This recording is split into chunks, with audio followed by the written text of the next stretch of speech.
And when one person sets the tone for the propaganda and then just lets it run, crazy stuff happens. And in this case, the Chinese believe, because of their propaganda, that they're so important that no one will really lift a finger. There might be some minor sanctions for a few years, and that's it. On the battlefield, they believe that they could probably capture the island in 2 weeks because it takes 6 weeks for the U.S. to sail from San Diego to get there in the first place. So as long as they do it quick, they're fine. Let's assume that that's right. That doesn't help their problem with oil tankers transiting by India and Vietnam and the rest. So their belief is that the world won't do anything. And I would say that in the aftermath of Russia, that is a really, really stupid position to take. But in a cult of personality, taking stupid positions is how you show your loyalty in any meaningful way in the Ukraine war. Their economy just can't support it. Their infrastructure can't support it. Their technological system has apparently failed, and their demographics are terminal. So none of these things are likely to get much better. They may be able to eventually fully mobilize and bring more of their industry into the fight. I'm a little surprised that hasn't happened already, considering the stakes. But that is for Russia. That is for their near abroad. That is for trying to establish an outer crustal defense. That is not to become an independent pole. And then the Chinese, they're a massive exporter, which means that they need markets to dump all their product on. And so there is no sort of partnership with the Chinese that allows another country to do well. They just become a dumping ground or a source of raw materials. So people might want the dream situation for a lot of countries is the Americans provide the security and the Chinese provide the economic access. But that wasn't ever going to work, even if politics in the United States supported it, which it does not. The Chinese moment is almost over because of demographic situations. So I don't think we'll see a hot war with these two powers. I don't think we'll even see a meaningful Cold War more than a few years with the Chinese. The Russians, the goal here of the West is to support Ukraine as much as possible, because as long as Ukraine is in the fight, so long as Ukraine is independent, the Russians can't get that outer crustal defense, and they will be constantly on the strategic defensive until they disassociate. I don't think that's going to happen this decade. I think the Russians have a lot more road ahead of them than the Chinese, but it does put them in a bit of a box. And as for Europe and the rest, to get back to where we were during the Cold War economically, I don't think that's possible either. What made the global system work is the United States subsidized everybody's security systems and then provided global coverage navally so that anyone could ship anything to anywhere. We no longer have a Navy that is built for that.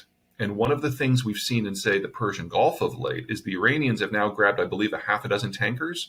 And aside from issuing a press release, the U.S. Navy has done nothing. Had that happened in the 70s or the 80s, we would have sunk quite a few Iranian naval assets and probably taken out a few offshore oil platforms to boot. But we no longer have the destroyer-heavy force that is necessary to patrol the seas for global commerce. We're heavy on supercarriers now. And in that sort of environment, we can't provide the security, and you could even argue we can't provide the economic subsidization anymore. Because remember, we now, the United States, we do have a substantial number of millennials and young people to provide that consumption-led system. Europe no longer does. So there just aren't enough people in wealthy countries that are in that consumption-driven stage of their life to support global commerce anymore. And there's certainly not in Japan or Korea or China or Germany or Italy. So we need a new economic model everywhere except Southeast Asia and North America. There, the old system can work, and that's why these systems are getting tighter and tighter and closer together economically. But that is not a global trade order. That's a regional trade order, and that can work. But it does leave everyone else on the outside.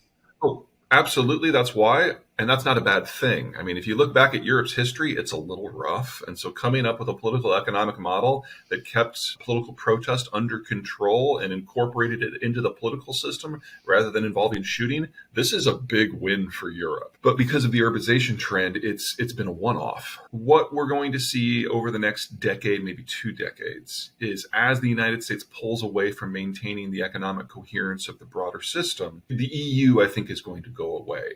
As the Germans hit mass retirement this decade, it's going to be impossible for the Germans to pay for the existence of the European Union. If you take the single biggest provider of funds and turn them into a net beneficiary, there's no way the EU can survive in that environment. You will have countries leaving left and right, with probably the French the first out the door. The French, ironically, have one of the best demographies in the advanced world. And so the idea of France being the single largest payer into EU in order to subsidize the existence of Germany, oh my, I don't see that happening. The French plan since the beginning is to get the Germans to pay for everything. It's not going to work once we get to that point, which means that we're going to get a regional breakup of the European system. You'll probably get a Scandinavian network where the demographics are pretty good and the partnership with London and Washington is tight. We're seeing that already with the Swedes and the Finns moving towards NATO. You're definitely going to get a Francophone world that is all its own. Iberia will probably, under Mexican sponsorship, apply for NATO membership. And then there's the big open question of what happens in Central Europe, because that's where the demographic decline is most extreme. And unlike the Italians, they're on the wrong side of the Alps. They can't be a pocket power by themselves that's easy for the U.S. to pick up. It's just too big of an area with too entrenched of economic issues. And so the question in the United States will be, are there countries in the future for Europe that we are willing to pay for them to continue to exist? And before you rule that out completely, remember, we've done that for Israel and Armenia and Egypt and Jordan for a very long time. So you can't rule it out. It's just that Germany is a lot of water to carry. That's a big place with a big economy, and supporting it will not be cheap. This is not Greece. This is a real hefty place. That'll be expensive. But in the aftermath of the Battle of Kharkiv, when the Ukrainians captured so much Russian equipment, that logic largely went away. And any direct strike on the United States will be met with an immediate retaliation. And the United States has made it very clear to Vladimir Putin personally that if you think you can fling a nuke into the Western Hemisphere, the first few that come back are coming for you personally. And we know exactly where you are, because we've been listening to your phone calls and reading your emails since the beginning of this, and then publishing everything immediately. So don't think that you're insulated from this if you decide to go down that route. So I think that is off the table so long as the battle remains within Ukraine. Now, as for the curtain, it's a lot less substantial than it was during the Cold War, and that all had to do with the Battle of Kiev. When it became apparent that the Russians were incompetent, not just at combined arms warfare, but warfare in general, that this was just a mob with weapons,